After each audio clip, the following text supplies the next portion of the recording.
વિસ્તારમાં આવેલા એટીએમ મશીનની ચોરી કરવાના પ્રયાસમાં બે લમણમૂછિયા યુવકને અથવા પોલીસે ઝડપી પાડવામાં આવ્યા. પૂછપરછ દરમિયાન પોલીસને ઘણી ચોંકાવનારી માહિતીઓ પણ સાંપડી છે. પ્રાપ્ત માહિતી અનુસાર આધુનિક ઇન્ટરનેટના જમાનામાં લોકો નવી તરકીબ અજમાવીને ચોરી કરવાનો પ્રયાસ કરતા હોય છે. યુટ્યુબને આધારે ચોરી કેવી રીતે કરવી, કઈ રીતે પોલીસથી બચી શકાય, આવા પ્રોગ્રામ જોઈને આ લબરમૂછિયાઓ ચોરી કરતા. કોટ વિસ્તારમાં આવેલા અઠવાલાઇન્સ પોલીસ સ્ટેશનની હદમાં આઈસીઆઈસીઆઈ બેંકના હનુમાન રસ્તા પાસે આવેલા એટીએમ મશીન પર ચોરી કરતા બે લબરમૂછિયા યુવકને અઠવા પોલીસે ઝડપ્યા છે. 19 વર્ષીય યુવક આઈટીઆઈમાં વાયરમેનનો કોર્સ કરે છે અને બીજો કિશોર 11મા ધોરણમાં અભ્યાસ કરે છે. ઓનલાઈન ગેમ રમતા રમતા 14,000 રૂપિયા ફ્રી ફાયર ગેમમાં ઉડાવી દીધા. પોતાની મમ્મીના ગૂગલ પે એકાઉન્ટમાંથી લીધા હોય આ યુવકે જણાવ્યું કે યુટ્યુબ ચેનલ દ્વારા એટીએમ મશીનની ચોરી કઈ રીતે થાય એની જાણકારી મેળવી અને તરકીબ અજમાવા ગયો. જોકે આ તરકીબ અજમાવે એ પહેલાં પોલીસને હાથે ચડી ગયો. યુવકના પિતા ઓટો રિક્ષા ચલાવે છે, માતા ઘરનું કામ કરે છે. બીજો યુવક અભ્યાસ કરતો હોય પરંતુ તેની સાથે ઝડપાઈ ગયો. ચોંકાવનારી માહિતી એ છે કે યુવક અને બીજો કિશોર જે મોટરસાઇકલ પર ચોરી કરવા ગયા હતા એ પોતાની સોસાયટી નજીકથી ચોરી કરી હતી. યુટ્યુબ ચેનલ પર વિદ્યાર્થીઓને જરૂરી માર્ગદર્શન પણ આપે છે, પરંતુ સાથે સાથે વિદ્યાર્થીઓના ભવિષ્ય પણ બગાડે છે. ખાસ કરી ગેમને લઈને લોકોની જિંદગી ખરાબ થઈ રહી છે. દેશમાં વિદ્યાર્થીઓ ગેમ રમતા હોય પરંતુ મા બાપને આ વખતે જ અંજાણ હોય છે.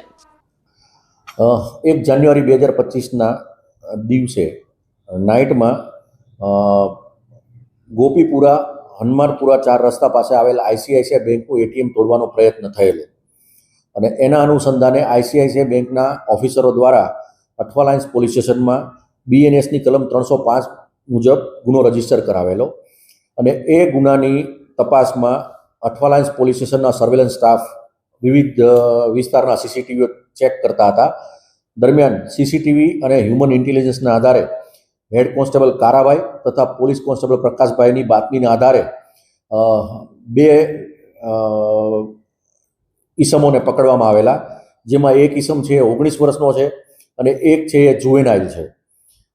જે 19 વર્ષનો જે ઈસમ છે એની પૂછપરછમાં એવું જાણવા મળેલ કે તે ફ્રી ફાયર નામની મોબાઈલ ગેમમાં 14,000 રૂપિયા હારી ગયેલ અને એ જે 14,000 રૂપિયા છે એની મધરના એકાઉન્ટમાંથી એણે ગૂગલ પેથી ટ્રાન્સફર કરેલા હતા અને એની મધરને એ 14,000 રૂપિયા એના એકાઉન્ટમાંથી ગયા છે એવી ખબર ના પડે એટલા માટે ચોરી કરવાનો પ્લાન બનાવેલો અને એ ચોરી કરવા માટે એમણે એટીએમ બ્રેક કરવા માટે યુટ્યુબ ઉપર શીખેલા કે કઈ રીતે એટીએમ બ્રેક કરવું અને પોતે પકડાઈ ના જાય એની તકેદારીના ભાગરૂપે તેઓ એમની બાજુમાંથી જ એક મોટરસાઇકલની ચોરી કરેલી અને એટીએમ બ્રેક કરવા માટે ગયેલા, પરંતુ એમનાથી એટીએમ બ્રેક થયેલ નહીં અને ત્યાંથી એ નાસી ગયેલા.